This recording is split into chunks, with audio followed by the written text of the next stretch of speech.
mitra sadaya mangga ngaturkeun wilujeng ngadangukeun kasubri kaum dangu nu sami-sami ngabadungan ieu dongeng.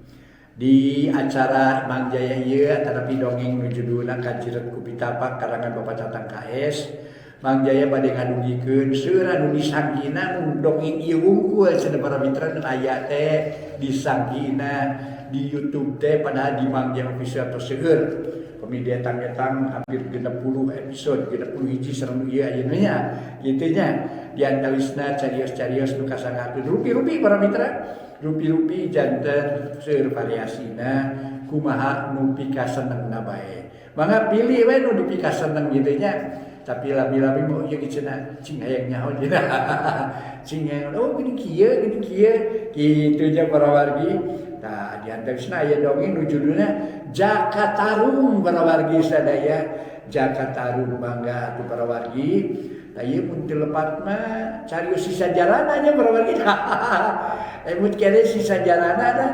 Aduh, cenah para mitra mata bolotot. Awak keringat ada para mitra sadaya. Jama keling deh ya gahideung, jama garing ya sisa jarana teh para wargi. Aduh, mata bolotot, awak rada garing jama hideung ya para wargi. Aduh, nu boga ajian luar biasa hebatna, nambung elehna ku encok. Aya we ai pengalaman rugi-rugi para wargi. Mangga nyangakeun wae carios di playlist Mang Jaya aya carios namina Jaka Tarung. Engke para mitra sadaya mendak sisan jarana. Mangga atuh para wargi sadaya ayeuna Mang Jaya bade ngaraskeun hanca dongeng judulna Kajiret ku Pitapak karangan Bapak Tatang KS dina bagian ka-41 wilujeng ngadangukeun.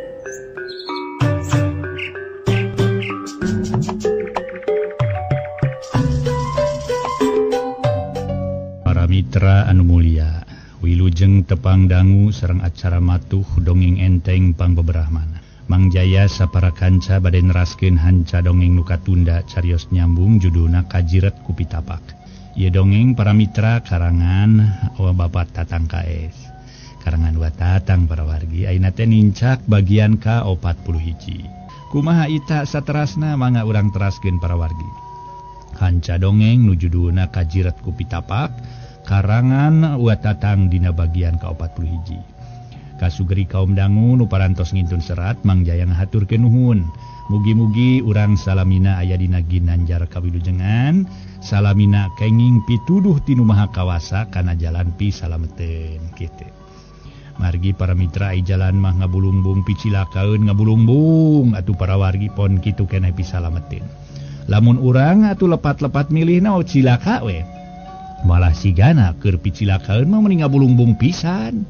Nah, mugi-mugi para mitra dina kondisi kieu teh urang salamina kenging pituduh, kenging hidayah tinu Maha Kawasa nyaeta sangkan nuju kana jalan anu bener nu dipirido ku mantenna. Mangga para wargi urang teraskeun hanca dongeng nu judulna nyaeta Kajiret ku Pitapak karangan Wa Tatang dina bagian ka-40. Harita Den Amir ngusapan sirah Neng Mutiara. Tuluy dicengkatkeun sedeng Cipanon masih keneh maseuhan pipi. Hari-hari segawena melenguk teu beda ti bueuk meunang mabuk. Maupi, Nen Winarni ngagentraan lanyang. Kah Nen, mawacai atuh Maupi. Nuju ye ge Nen. Tembal Maupi teh sakumaha lila Maupi norojol. Nanggeuy baki dieusi ku cai kopi opat cangkir beling. Maupi kamar nu tengah jeung nu tungtung beresannya heug saprena ganti kuno bersih. Bari ieu koperna ampihkeun ka kamar.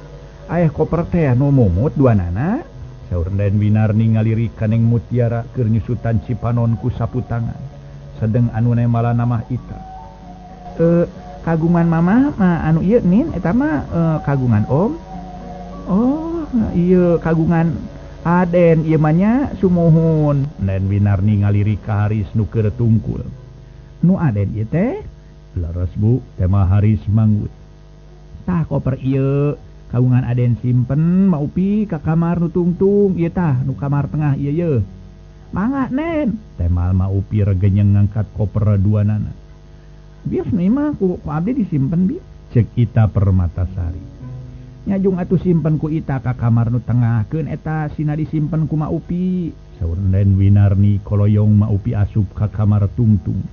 Bari ngelek koper anu hari sedang Ita mah ngampihkeun koper anu Neng Mutiara di ka kamar tengah. Barang Ita rek kaluar deui ti kamar torojol Den Winarni nyampeurkeun kalayan naros ka Ita. Ka dieu sakedeung nin rek aya tanyakeuneun sok diukeul di dieu sok. Saurna gek calik ngareneng si Sirisbang. Bade taroskeun perkawis naon nih? Lain ari itu semah nu bareng jeung si Mamah teh saha? Eta teh picaloneun Ita atawa sanes picaloneun Ita nin? Ita mah bujang-bujang tos gaduh picaloneun, eta mah picaloneun si Mamah. Mun bi kapalai ka si Mamah jenengan teh Om Haris calikna di ditu di Jakarta. Mung ai kawitna mah ti Cibatu Garut eta teh nin harita Ita Permatasari rada ngaharewos. Si horeng salembur jeung Sukarna para winti. Sa Cibatu Garut teh kieu aya. Aduh nyaan lah. Ieu waas Cibatu Garut. Picaloneun si Mama. Den Winarni terus melenguk rupi anu hemeng. Muhun nin dupi kitu kumaha nin? Ita neuteu. Henteu eta we geus lila kenalna jeung si Mama. Teu acan nin rupina mah aya genep sasih mah. Eta kira-kirana Ita ridho kitu boga bapa sampeuran. Den Winarni naros kana pamadegan Ita. Yang pemisah kinten-kinten Om Haris bade saleresna mah kalayan bade nyaah ka Mama sareng ka Ita nya tuh sawios-wios Ita mah nu hartosna Ita ridho gaduh rama sampeuran. Mun gaduh rama kawalon temal Ita bari tungkul. Boga pamajikan henteu. Saur anjeunna mah henteu nin garwana parantos ngantunkeun. Neng duka janten duka ketang duka janten duka henteu nikahna ka si Mama jaleran teu acan sasauran ka engki sareng ka enin minangka me nepangan ayeuna ka dieu. Saya ditaros ku enin atuh nepi ku engki atuh si mamahna supados jelas. Nyakeun ke di mana geus pada rine sina ditanya ku engki. Sok ayeuna mah ka ditu gerang ngopi heula jig. Saur Den Winarni teras kaluar ti kamar gek Den Winarni calik gedengeun carogena nuju ngobrol sareng Haris. Ari Ita harita ka tukang sam nyampeurkeun ka Maupi keur ngistri ka sepre. Eta atuh kapengkeun heula cacanakanana ceuk Haris. Aya muhunnya Mama. Ieu da teu ngabantu naon-naon abdi teh ieu mah tambi ngalegog teuing we Mama. Lah mumut teu make jeung barang bawa sagala ku bisana tepung oge jeung Mama. Bari pada calageur keur Mamah mangarasa bagja. Saur Den Winarni para mitra terus rasa berbei atuh ngaluarkeun cimata. Bari terus nyauran lanjangna dipewarang ngampihkeun kikiriman bawa Neng Mutiara aya kana 2 dusna. Aden mangga dileueut atuh bilih ka bujang tiis sareng naon atunya eta teh keur namae ka dieu teh meni teu dihormat pisan ku ibu. Kedah kumaha ibu sawangsuna abdi ngarepotkeun. Temal Haris. Ngarepotkeun naon ari Aden cai ge cai we nya. Ngaburu we panginten di dieu mah Aden. Muhun Aden nyangakeun ka dinya ulah sok atuh diarot ka dinya caina aduh. Den Amir Mairan bari ngareret ka Mangkurdi nu keur tungku disaprak datang teu kecet-kecet. Sok Mangkurdi ngopi ka dinya ditampi atuh Pak oge ibu. Mangga Aden mangga nyangakeun saaya-aya we Aden. Waler Den Winarni terus ngoloyong ka pengker nuturkeun Neng Mutiara. Tuh gini Mama mung anu kieu we sok rajin aya kaemutan ka sepuh teh. Kayak itu dina koper aya sinjang sareng pikabayaeun kangge Mama. Sinjang sarung mah kangge Papa. Cek Neng Mutiara nemongkeun babawaan. Sakieu ge syukur alhamdulillah ku Mamah katarimakeun. Maupi geus asak sangu teh. Parantos Nen. Syukur ari geus asak masok atuh kadiekeun heula ka ditu mut. Saaya-aya we atuh tah deungeunna keun engke ngobrol panjang lebarna mah geus rine. Saur Den Winarni teu hararese. Neng Mutiara ka kamar makar nyadiakeun dahareun samalah Ita ge mantuan. Sanggeus disadiakeun mabrak sararea dalahar di kamar makan samalah Mangkurdi ge milu ngariung. Ngan Maupi nu misah teh manehna dahar di tukang. Reng sedalahar kira-kira harita pukul 7:30 bada Isya. Kalawan keur pada rine Haris jeung Mangkurdi keur ngawarangkong di teras bari nariis ari Den Amir sareng Den Winarni. Kitu deui Neng Mutiara di kalamar samalah Ita oge aya kalawan pantok kamarna ditutupkeun. Si horeng neng mutiara dihajak di sauran kuden Amiramana margi bade ayat taroskeun ka ingkang putra. Kieu mut pangna ku papa di geroan teh nyaeta aya rek aya tanyakeun ka mutiara papa teh. Tadi teh papa geus ngadenge beja ti mamahna eta semah lalaki nu bareng ka dieu jeung mutiara teh bener-bener rek miharep ka mutiaranya. Saur Den Amir naros kaneng mutiara nuju tungkul. Hari numutkeun cariosan anjeunna mah leres bade miharep ka abdi papa. Anu mawi anjeunna ka dieu ge maksana bade sasauran ka papa sareng ka mama. Eta manehna boga pamajikan henteu. Ai saurna mah garwana parantos ngantunkeun sataun kalangkung. Do kajun. Kajun ari teu boga pamajikan mah keur papa jeung mamahna nyarek moal nitah moal. Kari kumaha pipikiran mutiara ngan lamun manehna boga pamajikan keur papa mah moal ngidinan. Ari kanu bener-bener teu boga kari ridu mah teu naon-naon asal kanu bener-bener rek mikanyaah ka mutiara jeung mikanyaah kanu jadi anak. Saur Den Amir lajeng disambung ku Den Winarni ngiring tumaros kaneng mutiara. Eta kumaha atuh mumut rek narima kana harapan manehna, saur Den Winarni. Sedeng neng mutiara ditanya kitu henteu nemalan. Malah mah para mitra beuki melenguk bari Cipano nyalangkrung di barungku ngagerentos dina hate. Kumaha pijawabeun atunya jeung pilakueun aing ayeuna. Ditarima maksudna haris, kumaha atuh pirasaeunana batin kangkarna. Sanajan manehna ti heula nyebutkeun ridho aing dikawin ku dununganana, tetep we hate aing mah teu luas sajabati kitu Kang Sukarna nyebutkeun ridho teh. Inggis ngadoja ka diri aing. Kahiji kitu kaduana diri aing can diberesan ku manehna. Bener Kang Sukarna baheula kungsi ngalaman dihukum tina alatan mahala saurang jalma nu ditodong ku manehna. Tapi aing boga kayakinan eta mah lain niat-niat teuing Kang Sukarna jadi tukang nodong tapi pasti kabawakeun ku batur anu hartina kajiret ku pitapa. Da buktina sanggeus kaluar tina hukuman mah nu jadi insaf malah digawe di haris. Lamun manehna nya geus kadakian ku lampah goreng mapiraku teu ngalampahkeun deui samodel nu katukang-tukang. Waktu manehna diopna ngopungsi cacarita ka aing. Ceuk manehna kajadian katabrak ku mobil teh alatan neneangan aing. Tapi kasukuna sabelah jadi lumpuh terus balik ka lemurna kalawan ninggalkeun surat nu katarima ku anak aing. Lamun maksudna haris ditolak geus kagok manehna datang ka dieu. Sajabati kitu sok sieun aya reaksi engkena ka diri aing. Tapi hayang nyaho we aing si papa rek dibadamian heula ku aing supaya si papa menta tempo kana waktu salametan antara hanapna 5 bulan luhurna 1 taun. Daekeun we nunggu kana waktu sakitu bulan pasti jadi. Teu daekeun mah syukur we nu aya. Kitu gerentes hate neng mutiara tina bakating ku baluangna pipikiran. Pokona mah batin teu weleh ngenat inget wae ka Sukarna. Inget sotenan ras kana kabelaanana sajabati kitu sabar pisan. Harita para wargi sadaya. Mutiara ngagerentes hatina bakating ku baluweungna pipikiran. Harita batin teu weleh ngenat inget wae ka Sukarna, inget sotenan kana ras kana kabelaanana sajabati kitu sabarna keur. Kumaha ai pamadegan mumut? Nah harek ditarima maksudna Den Haris. Ceuk apa mayeunya pokona maye. Jadi sakumaha nu tadi disebutkeun keur nu jadi kolot mah moal nitah moal nyarek eta mah karib pamadegan hidup. Kumaha pamadegan hidup lantaran nu rek ancrub ngambah sagara rumah tanggana oge hidup. Kitu saur Den Amir naros deui kana pamadegan neng mutiara. Pok atuh jawab mumut tong asa-asa tong sieun-sieun da ceuk papahna ge. Moal rek nyarek moal nitah kari kumaha pikiran mumut asal puguh mere jawabanana. Sajabati kitu ngarah puguh engke papah mere kaputusan ka Den Haris. Lamun Den Haris nanyakeun masalah eta ka papa. Lamun geus sapuk mah antara mumut jeung papa pan enteng babari mecahkeunana. Ai kitu mah mumut can mere jawaban nu pasti kumaha lamun Den Haris nanya ka papa meureun kumaha pijabaeunana. Dijawab kitu kumaha, dijawab kieu kumaha kitu maksudna mah. Ceuk Den Winarni mairan tumaros bari neuteu. Ngajelaskeun kahayang nu jadi bapana. Eta meureun Mutiara mah teu buru-buru mere jawaban teh. Ngarasa berat arek narima dumeh teu diserahkeun ku Sukarna. Yeuh Mumut.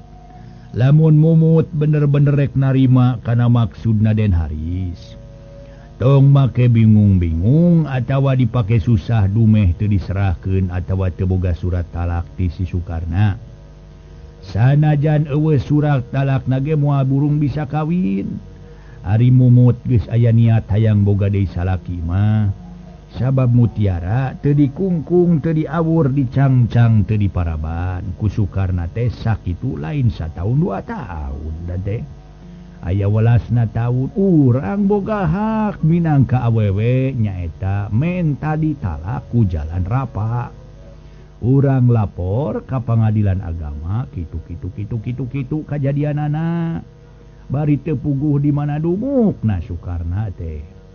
Untung sakitu ge keur Mutiara mah sabar. Coba lamun ningangkeun di awewe nu kitu-kitu bae mah lah. Asa piraku teu ngadakwakeun ka pengadilan agama kalawan menta tajiran. Boh tajiran resiko tiap poe, boh tajiran kewajiban peuting. Sabaraha tamun kudu mere tajiran nah mah ka meureun manehna teh ka Mutiara. Saur Den Amir tetep manehna masih keneh teu raos ka Sukarna. Anu mawi kieu papa rehna abdi teu engal-engal masihan waleran teh. Boh ka papa tanapi ka mamah wireh papa teu acana naros ka jinisna. Mun anu dimaksad teh ka Haris anu lama nu mawi. Langkung sae taros heula we ku papa naha anjeunna bade saleresna miharep ka diri abdi kalayan moal ngaros kaduhung kagungan putra kawalon. Di mana anjeunna ngawaler bade saleresna kalayan moal ngaros kaduhung kagungan putra kawalon tangtos abdi bade nampi kana maksad anjeunna. Mung panuhun papa kedah munut sarantos tina perkawi salametanana.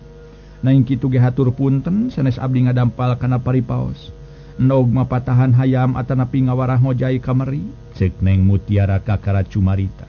Eta kumaha maksud papa kudu menta tempo soal salametan teh. Den Amir teu acan patos ngartoseun kana maksadna Neng Mutiara. Mun maksada mah ku abdi bade ditilik heula nu leres-leres. Dina akhlak kalakuanana margi abdi kenal sareng anjeunna teh 5 sasi. Saja beti kitu hoyong ngintip-ngintip heula we nah leres garwana parantos ngantunkeun. Eta kumaha upami abdi ujug-ujug pruk nikah name 2-3 sasi guru tak aya garwana mapaikeun. Saha nu uning anjeunna ngabohong sabros abdi ngabohong ka anjeunna sareng ka Ita nyebatkeun apana Ita parantos ngantunkeun. Ari abdi mah kitu sotenan ngajagi sorotan nu sanes papa. Abdi gaduh itu gaduh ieu teh di Jakarta puguh-puguh kaing usaha abdi nyalira. Ana heug disangki kenging serong apana Ita. Naing akhirna mah teu burung we Ita uningaeun ramana aya keneh di kieuna. Kalayan kantos ngadamal di Haris, mung jenenganna digentos janten salim. Tah kitu maksudna papah mulut sarantos perkawi salametan teh. Ceuk Neng Mutiara ngajelaskeun maksudna menta tempo. Oh, teuing lamun kitu mah atuh. Teuing lamun kitu mah kaharti oge ku papa. Eta kira-kirana sabara minggu mun minggu teh mah atawa sabara bulan mun bulan teh mah papa kudu mere tempo ka manehna. Da kudu aya watesna atuh. Mun taun sabara taun atuh den harita teh para mitra. Da juragan Amir naros kalayan ngaliri ka Den Winarni garwana. Kumaha upama nyuhunkeun sarantos hanapna 3 sasi luhurna atuh 1/2 taun alias 6 sasi. Da saleresna ketang ari kedah ayeuna mah salametan ti mana kange waragadna. Asa piraku kasebat bade nikahkeun teu numpang-numpang acan mah ceuk paribasana sidiru isuk. Waler Den Winarni masihan waktos. Sae kieu we papa lah. Ku papa kedah disaurkeun perkawi serat talak mah. Kedah digaleuh ku nyalira kitu. Tah mohon kitu deui papa, penting ote oge. Berarti manehna teh lamun daria mah hayang mikanyaah ka si nyai heueuh ka anak urang. Meureun manehna usaha satekah pola mereskeun surat talak. Tapi lamun saulineun meureun moal daekeun manehna oge. Keun wae sina digaleuh ku anjeunna. Den Winarni mairan kana cariosan Neng Mutiara. Oh nyakeun atuh. Ayeuna papa rek dodongeng ka manehna ngan eta kumaha ari Ita rek mere pandangan naon ka engki saur Den Amir naros ka Ita anu tita tadi teu kecet-kecet. Mangga teh langkung engki sareng mama Ita mah bade bobo sareng Nin margi Ita mah sono ka Nin. Ceuk Ita anggur ngarangkul ka Den Winarni bari celengok nyium kana dami. Para wargi sadaya atuh tos kitu mah koloyong Den Amir kaluar ti kamar teras ngelol kaluar.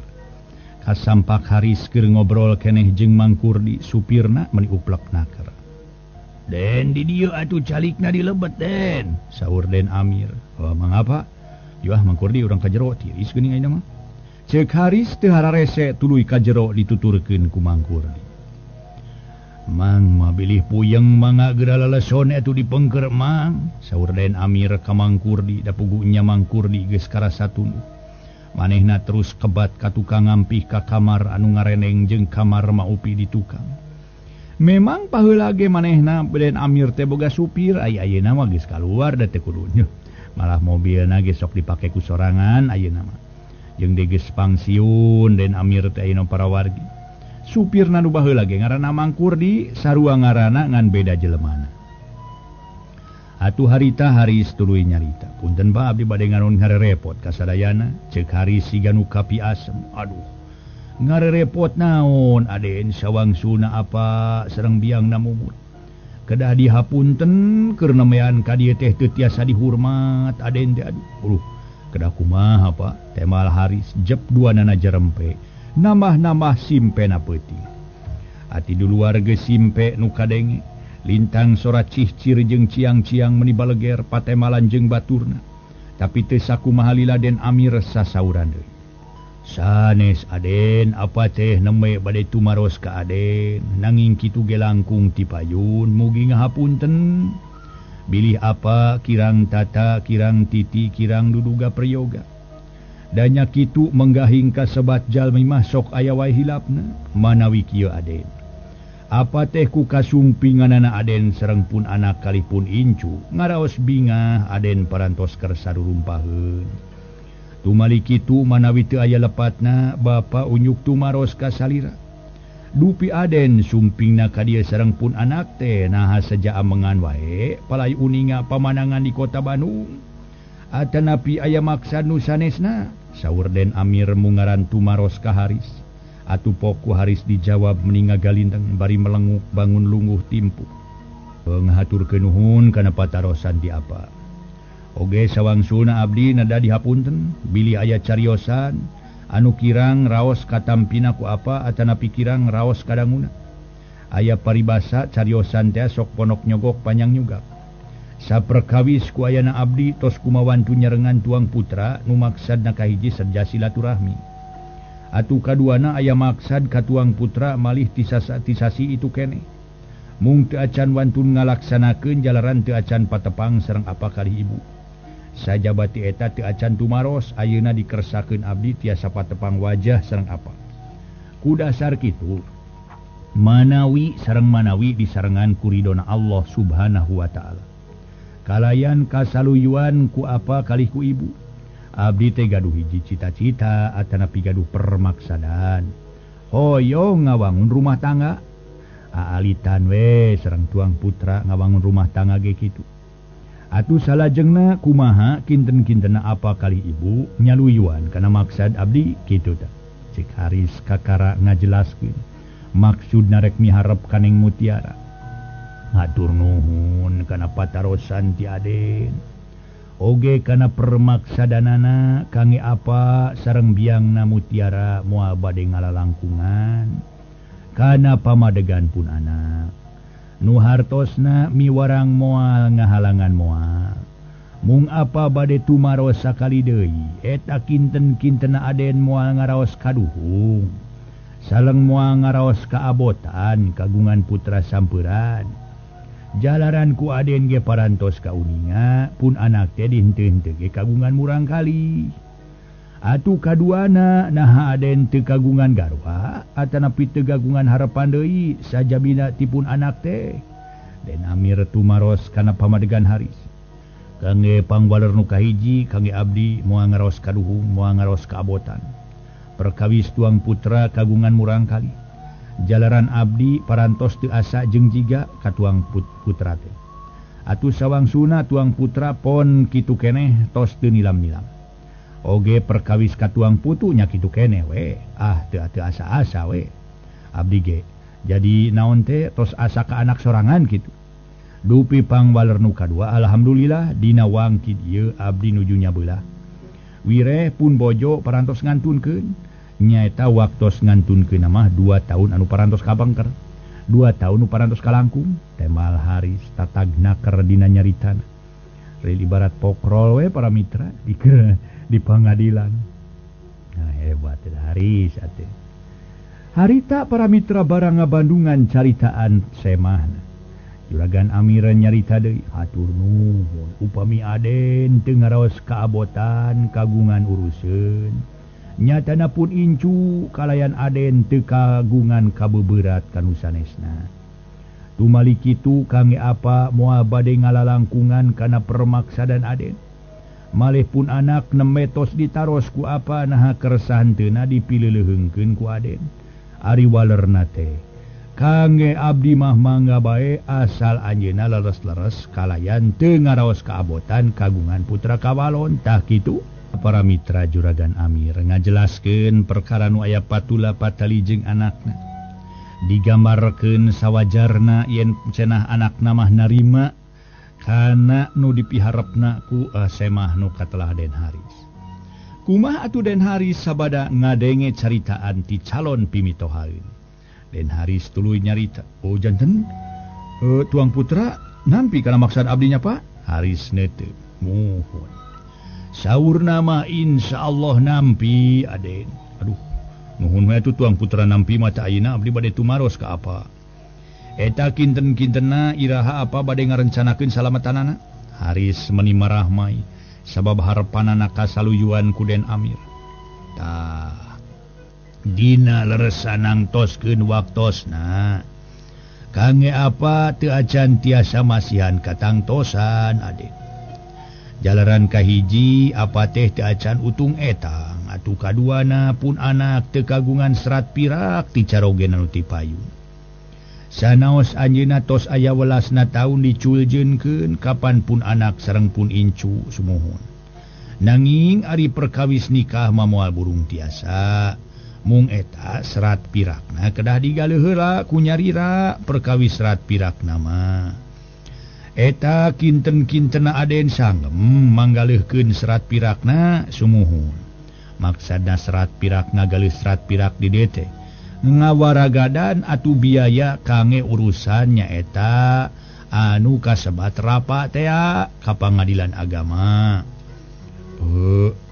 insyaallah Pak mung sabaraha kedah digaleuhna ka atuh ai perkawis eta mah perkawis biayana mah aden urang naroskeun heula we ka bapa lebe di dieu tumali kitu apa bade nyuhunkeun sarantos antawis handapna 3 sasi luhurna 6 sasi jalaran bade naroskeun heula ka lebe kumaha carana nu kasebat naksi sajabina ti kitu apa bade babadan tenan heula sareng punna ua minangka gagentos sepuh apa sareng biangna mumut waler Den Amir munut sarantos atuh keur hari serada oge hareneg satadina hayang buru-buru kawin hayang buru-buru pruk kawin ari heug ti Den Amir munut sarantos handapna 3 bulan luhurna 1/2 tahun dupi aden di Jakarta na teh linggih di bumi nyalira saura Juragan Amir nanya bari ngotretkeun kayu api abari teras nyesep waktosna seep